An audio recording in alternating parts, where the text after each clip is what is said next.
সুপ্রিয় ছাত্রীরা, আশা করি ভালো রয়েছে।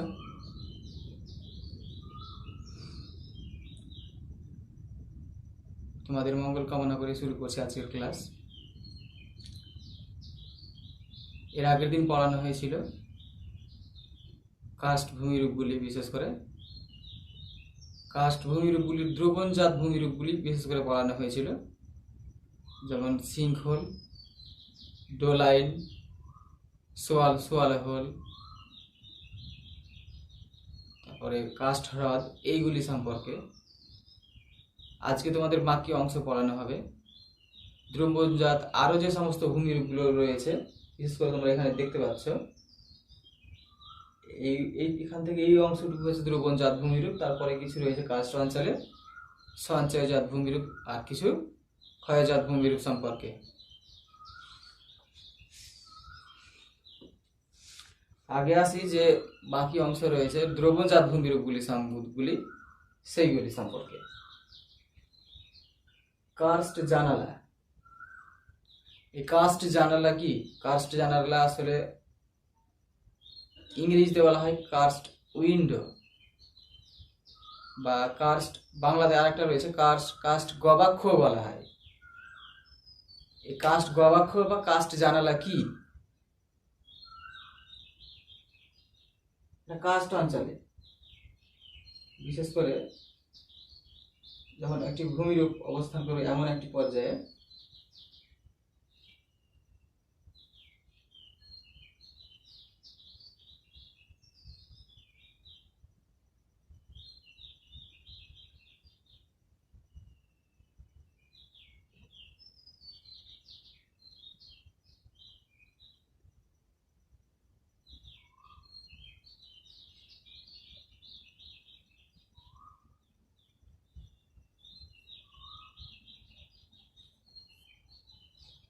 এইরকম ধরনের একটা ভূমিরূপ অবস্থান করবে।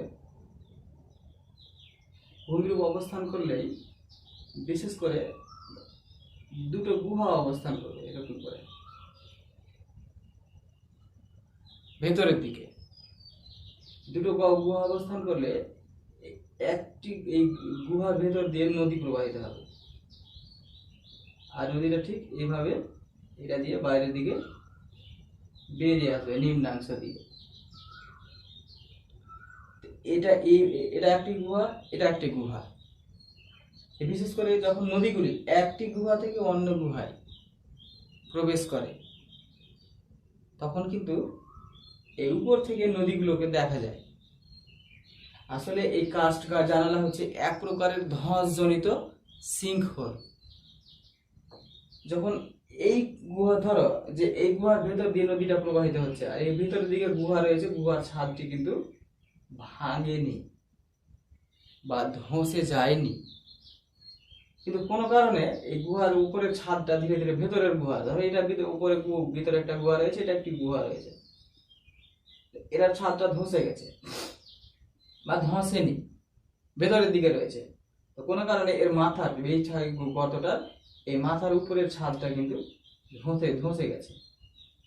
ধসলেই এই নদীটা কিন্তু বিশেষ করে উপর থেকে দেখা যাবে যে একটি গুহা থেকে বেরিয়ে আর একটি গুহাতে কিন্তু প্রবেশ করছে নদীটি, এই নদীটি।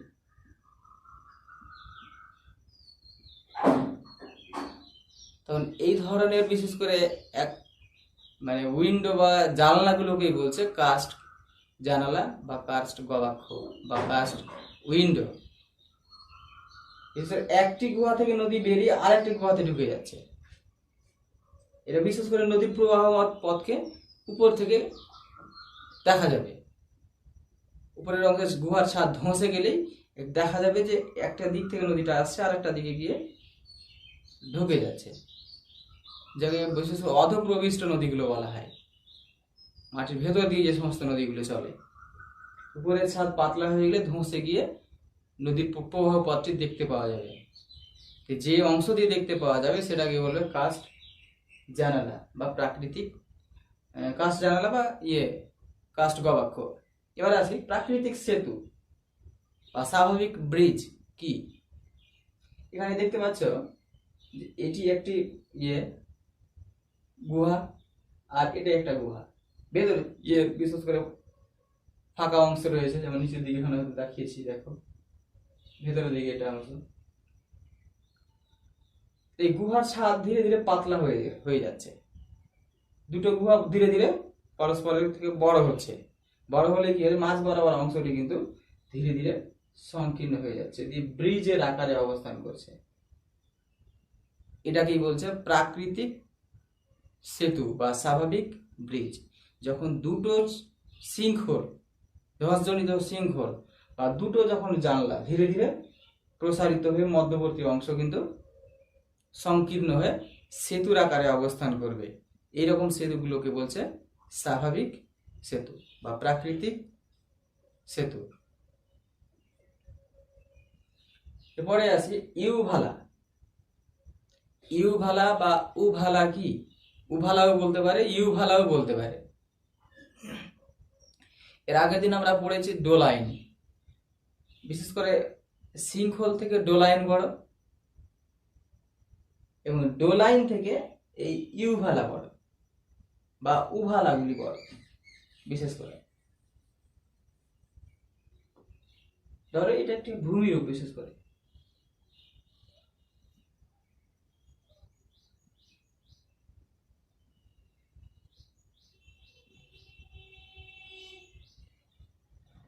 এরকম একটা ভূমিরূপ যদি অবস্থান করে,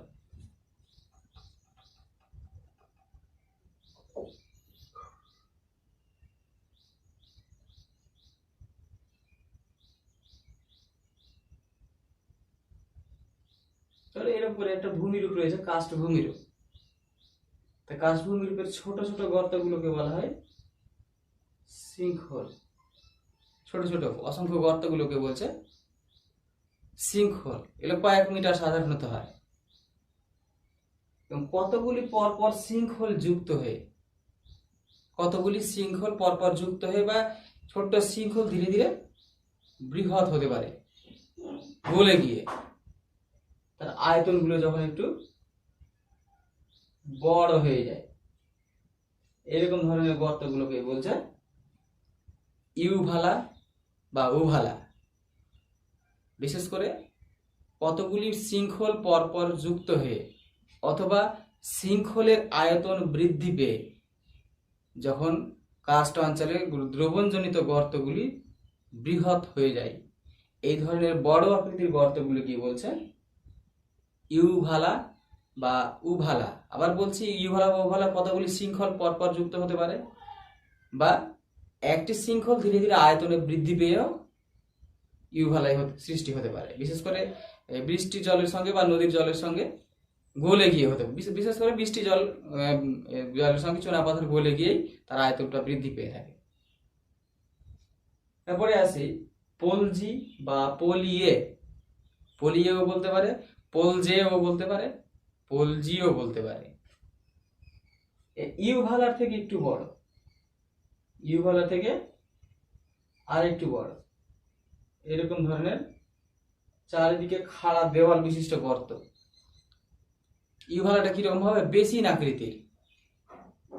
আকৃতির হবে, মাঝ মানে অবনমিত গর্ত, কিন্তু তার চারপাশটা হবে খাড়া ঢাল বিশিষ্ট।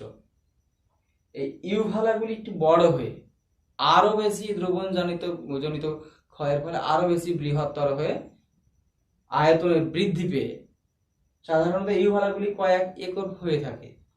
1 একর মানে 3 বিঘা, তো কয়েক একর মানে 2-4 একর বা 3 একর এরকমের হয়ে থাকে। কিন্তু এই বিশেষ করে পোলজি বা পলি এগুলো কয়েক কিলোমিটার পর্যন্ত হতে পারে। তো বিশেষ করে এই ইউভালার থেকে আয়তনে আরো বৃহৎ নিম্নদেশ সমতল এবং চারপাশ খাড়া ঢাল বিশিষ্ট গর্তকে বলা হয় পোলজি বা পলিয়ে। আবার বলছি নিম্নদেশটা হবে, নিচের অংশটা হবে সমতল আর চারপাশটা হবে খাড়া ঢাল বিশিষ্ট। আর এইগুলো বিশেষ করে এই পোলজি কয়েক কিলোমিটার পর্যন্ত হতে পারে। এরপরে আছে যে পোলজির মাঝে, এই পোলজিগুলোর মাঝে অনেক সময় শক্ত শিলা দ্বারা গঠিত কিছু টিলা বা পাহাড় অবস্থান করতে পারে। এই পাহাড়গুলিকে বলছে হামস। এরই মাঝে শক্ত শিলা দ্বারা গঠিত ছোট ছোট কিছু টিলা অবস্থান করতে পারে পোলজের মাঝে। এই পোলজের মাঝে যে শক্ত শিলা বা শিলা দ্বারা গঠিত যে টিলাগুলো অবস্থান করবে বা ক্ষুদ্র আকৃতির পাহাড়গুলো অবস্থান করবে, এই পাহাড়গুলোকে বলবে হামস। যেমন আমরা মোরাডনকের নাম শুনেছি, যে নদীর ক্ষয়চক্রের শেষ পর্যায়ে গঠিত ক্ষুদ্র আকৃতির পাহাড়। এটা ঠিক সেই রকম ভাবে কার্স্ট অঞ্চলের বিশেষ করে ক্ষয়চক্রের বার্ধক্য পর্যায়ের দিকে এই পোলজের মাঝে গঠিত এক প্রকার ক্ষুদ্র আকৃতির পাহাড়, এইগুলিকে বলা হয় হামস। হামসগুলিকে পেপিনো বলা হয়। পেপিনো বলতে পারে, ইংরেজিতে বলতে পারে হে স্ট্যাক হিল। হে স্ট্যাক হিল, হে স্ট্যাক হিল, পেপিনো, হামস একই কথায়। এইগুলিকে, এই হামসগুলিকে আবার আমাদের ছত্তিশগড় এর নামে একটা রাজ্য রয়েছে, ছত্তিশগড়।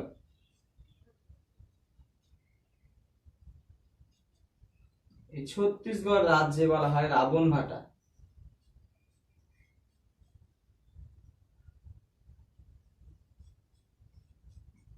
ছত্তিশগড় রাজ্যে রাবণভাটা বলা হয়। যদি বলা হয় হামসগুলিকে ছত্তিশগড়ের কি বলা হয়, তাহলে রাবণভাটা বলা হয়।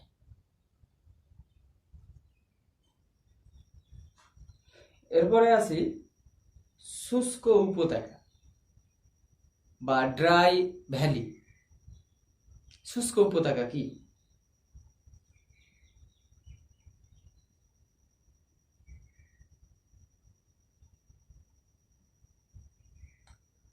ধরো এইভাবে একটা নদী কিন্তু চলে যাচ্ছে, নিচের দিকে চলে যায় ধীরে ধীরে ভূমির উপর ঢাল বরাবর। কার্স্ট অঞ্চলে চুনাপাথর অবস্থান করবে। চুনাপাথর অবস্থান করলেই সিঙ্ক হোলের সৃষ্টি হবে নদীর প্রবাহ পথে, আর সিঙ্ক হোল দিয়ে নদী ধীরে ধীরে ভেতরের দিকে প্রবেশ করবে। এই ভেতরের দিকে প্রবেশ করে গেলে এইটুকু উপত্যকা নদীর শূন্য হয়ে পড়ে, জল শূন্য হয়ে পড়ে। কেবলমাত্র ঊর্ধ্বাংশেই জল থাকে, এইটুকু অংশে জল দেখতে পাওয়া যায়, আর এইটুকু অংশে কিন্তু জল দেখতে পাওয়া যাবে না। যেখানে সিঙ্কহোল দিয়ে নদীটা ভিতরের দিকে প্রবেশ করে যাবে, তার পরবর্তী অংশটুকুতে নদীর জল কিন্তু থাকবে না। তো এইটুকু উপত্যকাকেই বলবে শুষ্ক উপত্যকা বা ড্রাই ভ্যালি। আর কার্স্ট অঞ্চলে বিশেষ করে নদী সিঙ্কহোল দিয়ে ভেতরের দিকে প্রবেশ করলে তার পরবর্তী উপত্যকাটুকু জল শূন্য হয়ে পড়ে। আসলে নদী যে গর্তের মধ্য দিয়ে প্রবাহিত হয়, সেই গর্তটাকে বলা হয় নদী উপত্যকা। এইটুকু জলযুক্ত উপত্যকা, এইটুকু নদী জল শূন্য উপত্যকা, যেহেতু জলটা এই সিঙ্কহোল দিয়ে ভেতরের দিকে প্রবেশ করে গেছে। এরকম ভাবে কার্স্ট অঞ্চলের নদী যখন তার প্রবাহপথে সিঙ্কহোলের সৃষ্টি হলে, সিঙ্কহোলের ভেতর দিয়ে নদীর প্রবাহপথে সিঙ্কহোলের সৃষ্টি হলে, সিঙ্কহোলের ভেতর দিয়ে নদী তার নতুন করে প্রবাহপথ তৈরি করে এবং তার পরবর্তী অংশটুকু উপরে জলশূন্য হয়ে পড়ে। এই জলশূন্য জলশূন্য উপত্যকাটিকে বলা হয় শুষ্ক উপত্যকা। বর্ষাকালের সময় মোটামুটি ভাবে জল কিছুটা আসে, এই ভেতরের দিকে যদি জলের বিশেষ করে সরবরাহ মানে না হয় বা সবটাই বিশেষ করে সবটুকু জল যদি প্রবেশ না করতে পারে, তাহলে অতিরিক্ত জলটুকু উপচে কিন্তু এই শুষ্ক উপত্যকাতে আসতে পারে। এরপরে অন্ধ উপত্যকা বা ব্লাইন্ড ভ্যালি। এই অন্ধ উপত্যকা আর ব্লাইন্ড ভ্যালি কি?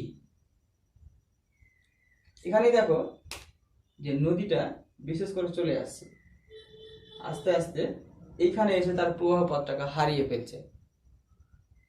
কোথায়? এই সিঙ্কহোলে। এই সিঙ্কহোলের ভেতর দিয়ে নদীটা ভেতরের দিকে ঢুকে যাচ্ছে, নদীটাকে আর দেখতেই পাওয়া যাচ্ছে। নদীর উপত্যকাটুকু অন্ধকার হয়ে গেছে। এই রকম ধরনের উপত্যকাটাকে এই উপত্যকাটাকে বলছে, এই উপত্যকাটাকে বলছে অন্ধ উপত্যকা, যেখানে একটি নদী কার্স্ট অঞ্চলে সিঙ্কহোলের ভিতরে প্রবেশ করে যায়। সিঙ্কহোলের ভিতরে প্রবেশ করলেই তার উপত্যকাটুকু আর দৃশ্যমান হয় না। এইরকম অদৃশ্যমান নদী উপত্যকাকে বলছে অন্ধ উপত্যকা বা ব্লাইন্ড ভ্যালি।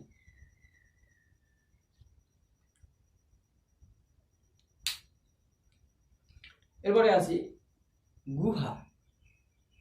গুহা একটা ইন্টারেস্টিং পার্ট, যেটা আমরা ছোট থেকেই পড়ছি যে গুহাবাসী মানুষের জীবনযাত্রা, বিশেষ করে আদিম যুগের মানুষগুলো গুহায় বাস করত। এই গুহা কিভাবে সৃষ্টি হয়? কেবলমাত্র এই কার্স্ট অঞ্চলেই কিন্তু বিশেষ করে গুহা সৃষ্টি হয়। কার্স্ট অঞ্চলে এই সিঙ্কহোলের ভেতর দিয়ে এই নদীটা কিন্তু ভিতরে প্রবেশ করলে, ভেতরের দিকে চুনা পাথরগুলো থাকলে নদীটা এইটা দিয়ে প্রবেশ করে যায় ভেতরের দিকে, মাটির ভেতরের দিকে এইরকম ধরনের। আবার নদীটা বাইরের দিকে একটা নিম্ন অংশ দিয়ে এটা দিয়ে বাইরে বেরিয়ে আসবে। তো এইরকম ধরনের মাটির ভেতরের দিকে যখন ফাঁকা স্থান সৃষ্টি করে, বিশেষ করে ক্যালসিয়াম কার্বনেট গলে যাওয়ার ফলে বা চুন জাতীয় পদার্থগুলো গলে গিয়ে ভেতরের দিকে যে ফাঁকা স্থানটির সৃষ্টি করে মাটির ভেতরের দিকে, সেই ফাঁকা স্থানকেই বলছে গুহা। গুহা সৃষ্টি হয় কার্স্ট অঞ্চলে, বিশেষ করে চুনাপাথর যুক্ত অঞ্চলে এই নদীর বিশেষ করে দ্রবণজনিত ক্ষয়ের ফলে। এই দ্রবণজনিত ফলে ভেতরের দিকে ফাঁকা স্পেসটা বা ফাঁকা স্থানটি সৃষ্টি হয়, যেটাকে বলা হয় গুহা। যেমন বিশেষ করে আমেরিকা যুক্তরাষ্ট্রে একটি ম্যামথ নামে গুহা রয়েছে, উল্লেখযোগ্য গুহা। এটা ক্রুবেরা নামে রয়েছে গুহা রয়েছে, এটা বিশেষ করে বৃহত্তম গুহা। আমাদের ভারতবর্ষের বিশেষ দেরাদুনে গেলে, মেঘালয়ে গেলে, অথবা অন্ধ্রপ্রদেশের যদি আরাকু ভ্যালির কাছাকাছি যাও, তাহলে ওখানে দেখতে বোরা গুহালু বা বোরা গুহা নামে একটি গুহা রয়েছে উল্লেখযোগ্য।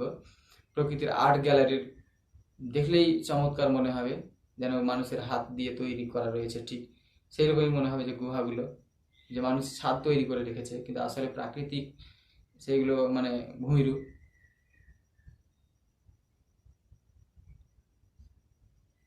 টেরারোসা। টেরারোসা কি খুবই উল্লেখযোগ্য, আসতেই পারে পরীক্ষা, এখান থেকে অবশ্যই পরীক্ষাতে আসবে। 5 মার্কেও আসতে পারে, 5 মার্কে না আসলে 1 মার্কে তো অবশ্যই, 1 মার্কে 2 মার্কে প্রশ্ন ফ্রিকুয়েন্টলি আসে। এই টেরা কথাটির অর্থ হলো মৃত্তিকা।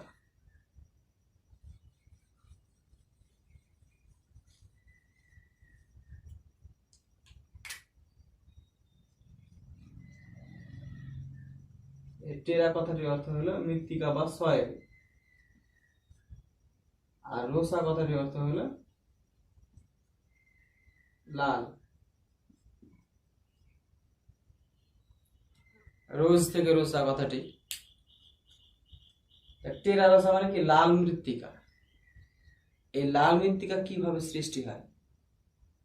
এই চুনাপাথর গঠিত অঞ্চলে, বিশেষ করে যদি চুনাপাথর গলে চলে যায়, চুনাপাথর আমরা জানছি যে জলের সঙ্গে গলে যায়, এক স্থান থেকে অন্য স্থানে চলে যায়, কিন্তু চুনাপাথর গঠিত অঞ্চলে কেবলমাত্র তো চুনাপাথর থাকে না, মাটিতে প্রচুর পরিমাণে লৌহ মিশ্রিত থাকে, আর লোহার রং লাল। চুনাপাথরগুলো বিশেষ করে দ্রবণজনিত ক্ষয়ের ফলে চলে যাবে। আর ভারী অদ্রবণীয় কিছু পদার্থ যেমন লোহা বা আয়রন অক্সাইড বা ফেরিক অক্সাইডগুলো, এই অদ্রবণীয় যেটা দ্রবণ হতে পারবে না, সেটাই বিশেষ করে মেঝেতে পড়ে থাকে। আর কালো লাল রঙের থকথকে কাদা, লাল কাদা, টেরারোসা মানে হচ্ছে লাল কাদা। এই লাল কাদাগুলোকেই বলা হয় টেরা রোসা। টেরা রোসা কি যদি পরীক্ষাতে 1 মার্কের আসে, তাহলে বিশেষ করে এভাবেই বলতে হয় যে কার্স্ট অঞ্চলে জলের সঙ্গে চুনা পাথর দ্রবীভূত হয়ে গলে চলে যায়। ভারী অদ্রবণীয় লৌহ অক্সাইড পড়ে থেকে যে লাল রঙের কাদা সৃষ্টি করে, এই লাল রঙের কাদাকেই বলা হয় টেরা রোসা। যেহেতু চুনগুলি গলে চলে যাবে, ভারী অদ্রবণীয় লৌহ অক্সাইড বিশেষ করে পড়ে থেকে লাল কাদা সৃষ্টি করবে, এই লাল কাদাগুলিকে বলছে টেরা রোসা।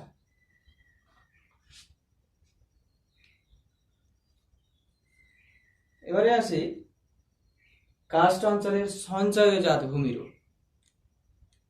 একটু আগে গুহা পড়লাম, এই গুহার ভিতরেই বিশেষ করে সঞ্চয়জাত ভূমিরূপগুলি সৃষ্টি হয়।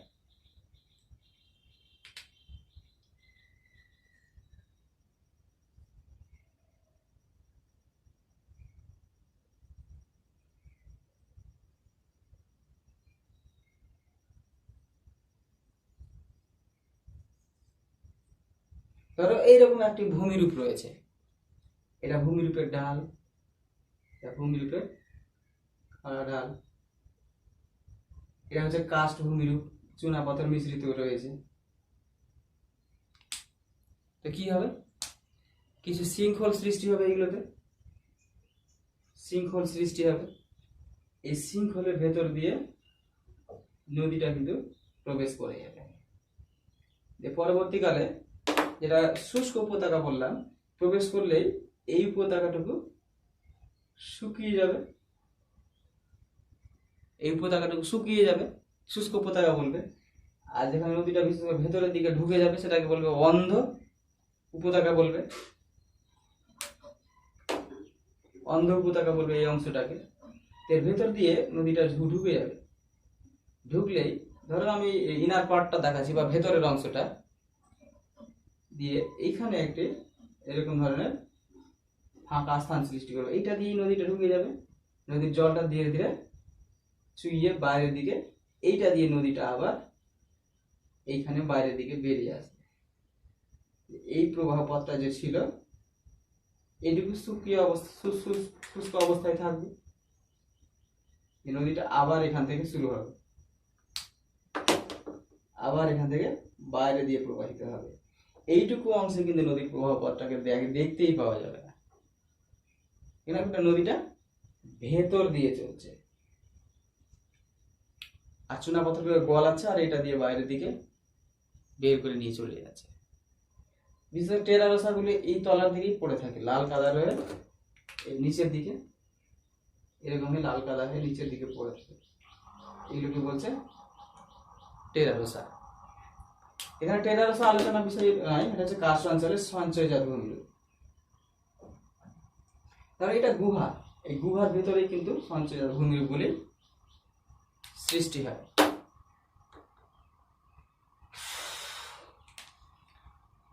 এই গুহার ভিতরে বিশেষ করে সৃষ্টি যে সমস্ত ভূমিরূপগুলো রয়েছে তার ভিতরে একে একে বলছি, শোনো। Drip stone, drip stone,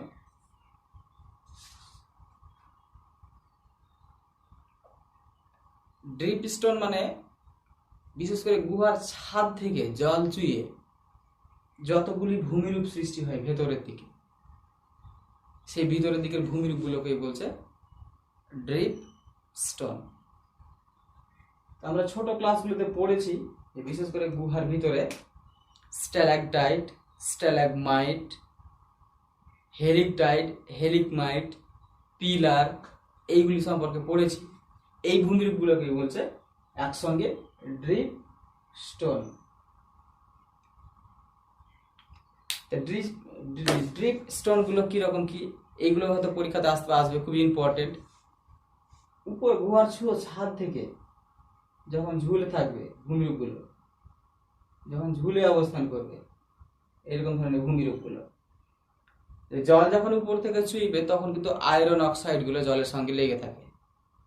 iron চুনা পাথরগুলো চলে গেলে আয়রন অক্সাইডগুলো যাবে না, ধীরে ধীরে জমে এক ধরনের নতুন করে ভূমিরূপ সৃষ্টি করবে। যে বিশেষ করে দীর্ঘদিন ধরে যখন কোনো অংশে এটাতে জল যাবে তখন একটা আয়রন অক্সাইড জমে যায়, ধীরে জমতে থাকে। তো এইরকম ভাবে গুহার ছাদ থেকে যখন জলগুলো চুইয়ে গুহা মানে ধীরে ধীরে ফোঁটা আকারে নিচের দিকে পড়বে, তো ফোঁটাটা যেখানে জমবে, জম থেকে ধীরে ধীরে নিচের দিকে পড়বে, সেখানে কিন্তু আয়রন অক্সাইডগুলো সঞ্চিত হয়ে উপর থেকে নিচের দিকে মাথা করে এক প্রকার ভূমিরূপ সৃষ্টি হবে। এই ভূমিরূপটাকেই বলবে স্ট্যালাকটাইট।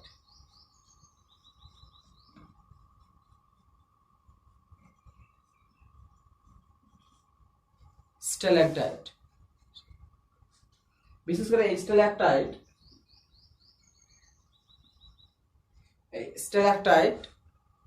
উপর থেকে ঝুলবে। গুহার ছাদের উপর থেকে যখন জল চুইয়ে ধীরে ধীরে নিচের দিকে বাড়তে থাকবে, এই রকম ধরনের ভূমিরূপগুলোকে বলবে স্ট্যালাকটাইট।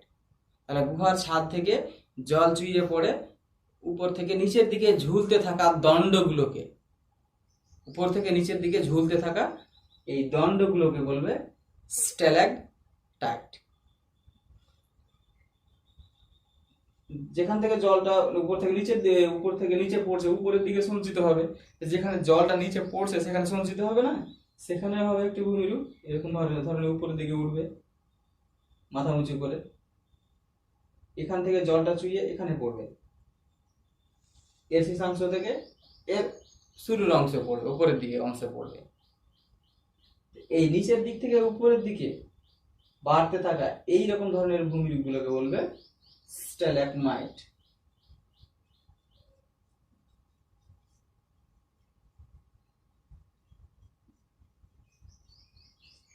স্ট্যালাগমাইট বলবে।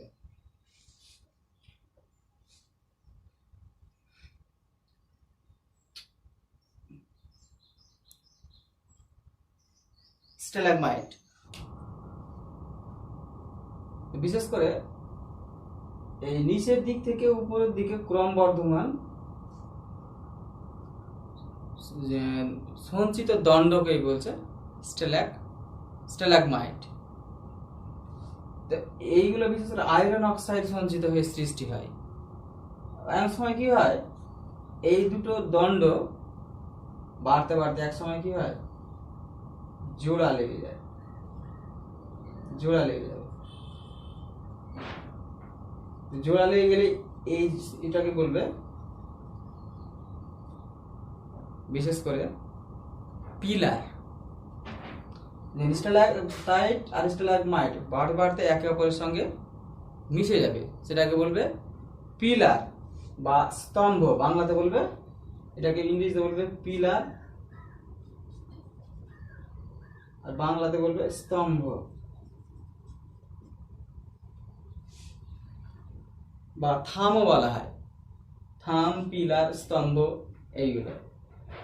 আবার এই স্ট্যালাকটাইট গুলো যদি একটি তির্যক ভাবে হয়, তির্যক ভাবে হলে সেটাকে বলবে, স্ট্যালাকটাইট গুলো যদি তির্যক ভাবে হয় সেটাকে বলবে হেলিকটাইট। হেলিকটাইট এগুলো যদি তির্যক ভাবে হয় এটাকে বলবে হেলিকটাইট।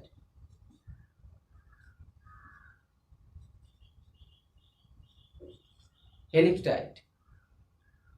তাহলে এই গুহার ছাদ ছুঁয়ে বিশেষ করে যে যেগুলো যে সৃষ্টি হয়, এগুলো যদি একটু তির্যক ভাবে হয় সেটাকে বলবে হেলিকটাইট। আর এই স্ট্যালাগমাইট গুলো যদি একটু তির্যক ভাবে হয় সেটাকে বলবে হেলিকমাইট। হেলিকমাইট। ঠিক এইরকম করে ছোট ছোট করে সংখ্যাগুলো লিখতে হবে। গুহার ছাদ চুইয়ে পড়ে যে তির্যক আকৃতির বিশেষ করে ভূমিরূপগুলো উপর থেকে ঝুলতে থাকে সেগুলো হচ্ছে হেলিকটাইট। আর তির্যক আকৃতির ভূমিরূপগুলো উপর থেকে নিচের দিকে, নিচ থেকে উপরের দিকে মাথা করে দাঁড়িয়ে থাকে বা সৃষ্টি হয়, সেইগুলোকে বলছে হেলিকমাইট। আরেকটা রয়েছে বিশেষ করে এই চুনার পাথরের গুহাতে বিশেষ করে যত রকমের ভূমিরূপগুলো বিশেষ করে সৃষ্টি হয়, জল বিশেষ করে উপচে পড়ে জলগুলো চারিদিকে ছিটিয়ে, উপচে পড়া জলের সাহায্যে বিশেষ করে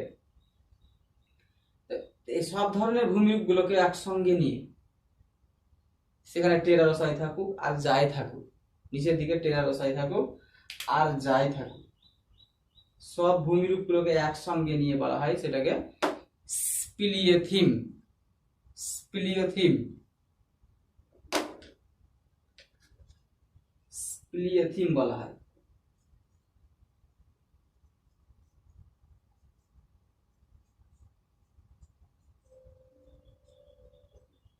গুহার ভিতরে যত রকমের ভূমিরূপ রয়েছে সব ভূমিরূপকে একসঙ্গে বলা হয় স্পিলিওথিম।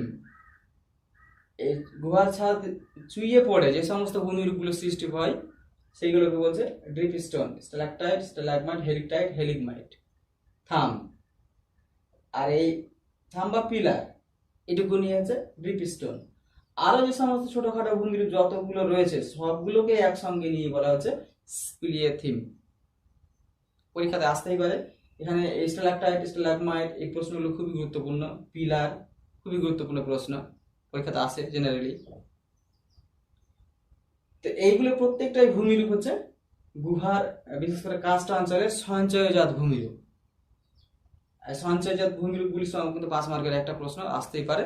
কারণ এই ছবিটা অঙ্কন করে এই ভূমিরূপগুলি সম্পর্কে ছোট ছোট করে বলতে হবে, তাহলেই হবে। এরপরে আসি কার্স্ট অঞ্চলে বিশেষ করে ক্ষয়জাত ভূমিরূপ। ক্ষয়জাত ভূমিরূপগুলো কি? তোমাদের বইতে কিন্তু অনেকগুলি ক্ষয়জাত ভূমিরূপ রয়েছে থাকবে, সেইগুলো অতটা উল্লেখযোগ্য নয়, পরীক্ষাতে যেরকম আসে না। যেটুকু পরীক্ষাতে জেনারেলি আসবে সেইটুকু আমি বলছি।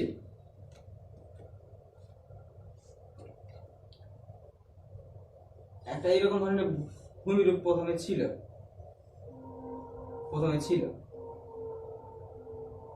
তো কিছুদিন পরে কি হবে, এই বৃষ্টির জল, নদীর জলের ফলে ভূমিরূপটা ধীরে ধীরে ক্ষয় হয়ে যাবে। ক্ষয় হয়ে গেলেই কতগুলি খাঁজের সৃষ্টি করবে, এরকম করে ভূমিরূপটা খাঁজ হয়ে যাবে। মানে এই সমস্ত অংশগুলি থেকে চুনাপাথরগুলো গলে কিন্তু চলে যাবে নিচের দিকে। এইরকম ধরনের খাঁজগুলোকে বলছে, সংকীর্ণ গর্তগুলোকে বলছে, এই ধরনের সংকীর্ণ খাঁজ আকৃতির গর্তগুলোকে বলা হচ্ছে লেপিস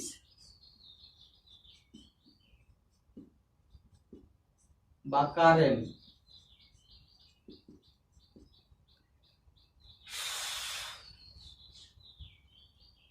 বিশেষ করে চুনাপাথরের এগুলো হচ্ছে ক্ষয়জাত ভূমিরূপ, কার্স্ট অঞ্চলের ক্ষয়জাত ভূমিরূপ। তো কার্স্ট অঞ্চলে বিশেষ করে দ্রবণজনিত ক্ষয়ের ফলে ক্ষয় হয়ে যাবে। ক্ষয়ের ফলে যে দীর্ঘ আকৃতির লম্বা লম্বা আকৃতির খাঁজগুলো সৃষ্টি হবে, এটা দ্রবণজনিত ক্ষয়ের ফলে দীর্ঘ আকৃতির যে খাঁজগুলো সৃষ্টি হয়, এই খাঁজগুলোকে বলা হয় কারেন। আবার বলা হয় লেপিসও বলা হয়। লেপিস, কারেন একই জিনিস। আরো গুরুত্বপূর্ণ রয়েছে দুটো জিনিস, একটা হচ্ছে ক্লিন্ট আর একটা গ্রাইট। ক্লিন্ট গুলো কিরকম আর গ্রাইট গুলো কিরকম?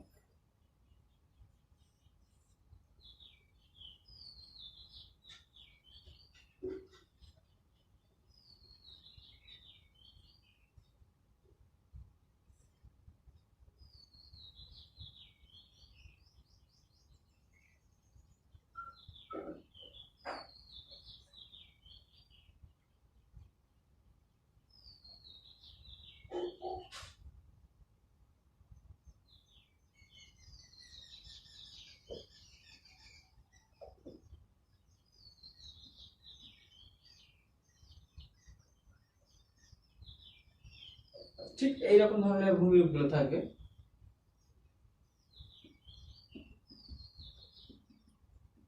একটু দীর্ঘ আকৃতির খাঁজগুলো যদি একটু বেশি দীর্ঘ আকৃতির হয়ে যায়, বেশি চওড়া হয়ে যায়,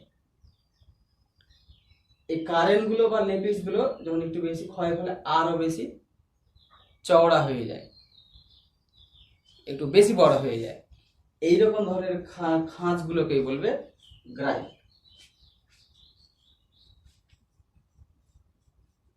গ্রাইক বা গ্রাইক্সও বলা হয়। গ্রাইক মানে হচ্ছে বললে এক বচন, আর গ্রাইক্স বহু বচন।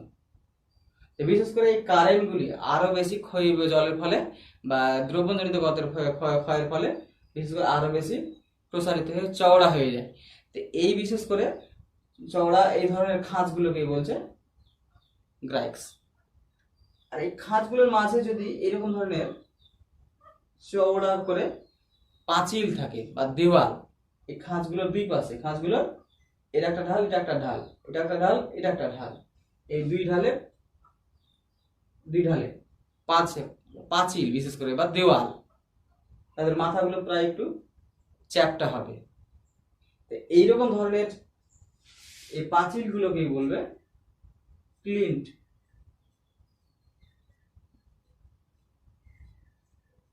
ক্লিন্টস বলা হয়, বহু বচনে ক্লিন্টস বলা হয়, এগুলোকে একসঙ্গে ক্লিন্টস বলা হয়। তো এইরকম ধরনের এই গ্রাইক্সের পাশে যে পাঁচিলগুলো অবস্থান করে, এটা গ্রাইক্স, এই গ্রাইক্সের এটা পাশে, এটা পাঁচিল, এটা গ্রাইক্স, এটা পাঁচিল, এটা একটা পাঁচিল, এটা উঁচু ভূমিরূপ। এইরকম ধরনের পাঁচিলগুলোকে বলবে ক্লিন্টস। বিশেষ করে এগুলো শিরাও বলতে পারে, বিশেষ করে এই গ্রাইক্সের পার্শ্ববর্তী স্থানে যে উঁচু পাঁচিল বা শিরাগুলো অবস্থান করে, খাড়া ঢাল বিশিষ্ট, এই খাড়া ঢাল বিশিষ্ট আর চ্যাপ্টা মাথা আকৃতির এই ধরনের শিরাগুলোকে বলবে ক্লিন্টস। আর এটা এই যে চুনা পাথরের মেঝে,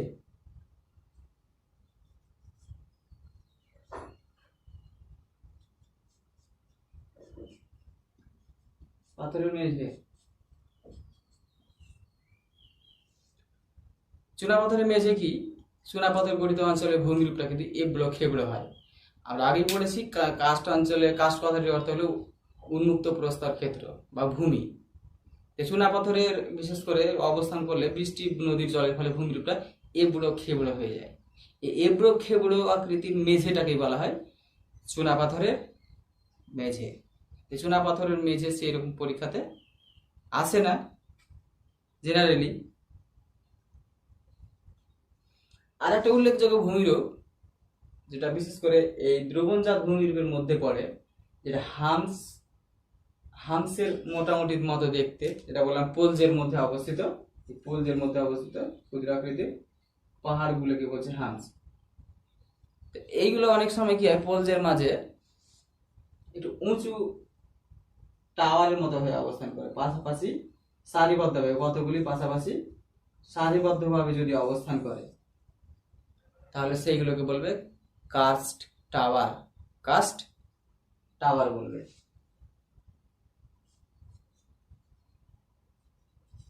কাস্ট টাওয়ার।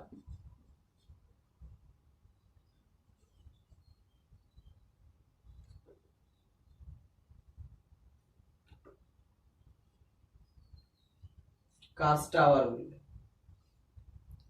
বিশেষ করে এই কাস্ট টাওয়ার গুলো একটু ক্ষুদ্র পাশাপাশি, কতগুলি পাশাপাশি অবস্থান করবে। বিশেষ করে পাহাড় খুব বেশি বড় পাহাড় হবে না, শান্তি কয়েক মিটার থেকে বিশেষ করে কয়েকশো মিটার পর্যন্ত হতে পারে, খুব একটা বেশি হবে না। কাস্ট অঞ্চলে বিশেষ করে দ্রবণজনিত ক্ষয়ের ফলে যে বিশেষ করে টিলা বা ক্ষুদ্র আকৃতির পাহাড়গুলি অবস্থান করে, পাশাপাশি অবস্থান করবে দ্রবণজনিত ক্ষয়ের ফলে, এই ভূমিরূপগুলোকে বলছে কাস্ট টাওয়ার। কাস্ট টাওয়ারগুলি বিশেষ মূলত কোথাও কোথাও হামস, পেপিনো, হেইস্ট্যাক হিল এইগুলি নামে ডাকা হয়। কাস্ট টাওয়ারগুলি একটু মানে পাশাপাশি অবস্থান করে কতগুলি, আর হেইস্ট্যাক, হামস বা পেপিনোগুলো সিঙ্গেল আকৃতির হয়ে অবস্থান করতে পারে। এইগুলো বিশেষ কাস্ট টাওয়ারটা পাশাপাশি গড়ে উঠবে কতগুলি, আর হামস পাশাপাশি মানে বিশেষ করে সিঙ্গেল হয়ে বিভিন্ন জায়গাতে, বিক্ষিপ্ত জায়গাতে ছড়িয়ে ছিটিয়ে থাকতে পারে। যদি বলা হয় ভারতবর্ষের কোথায় কোথায় কাস্ট ভূমিরূপ দেখা যায়, এরকম একটা প্রশ্ন হয়তো চাইতে পারে 2 মার্কের, 1 মার্কের, কোথায় রয়েছে, তাহলে বলতে পারো মেঘালয় মালভূমি, মধ্যপ্রদেশের পাঁচমারি, অন্ধ্রপ্রদেশের বিশেষ করে আরাকু ভ্যালি, এরকম করে বলতে পারো। আর এই সমস্ত প্রশ্নগুলো 5 মার্কের আসতে পারে। এই 5 মার্কের দ্রবণজাত ভূমিরূপ সম্পর্কে 5টি যাইতে পারে, এই যে কোনো 5টি ভূমিরূপ সম্পর্কে বলতে পারে কাস্ট অঞ্চলের গুহার ভিতরে সঞ্চিত ভূমিরূপগুলো বা কাস্ট অঞ্চলের সঞ্চয়জাত ভূমিরূপগুলো সম্পর্কে আলোচনা করো। তাহলে গুহার ভিতরে যে সমস্তগুলো যে বললাম, যে ড্রিপস্টোন, স্পোলিয়েথেম, স্টালাকটাইট, স্টালাগমাইট, হেলিকটাইট, হেলিকমাইট, এইগুলো সম্পর্কে আলোচনা করতে হবে, ছবি অঙ্কন করতে হবে। যাই হোক, এই চ্যাপ্টার মোটামুটি এখানে শেষ। তোমরা একটু ভালো করে পড়াশোনা করো।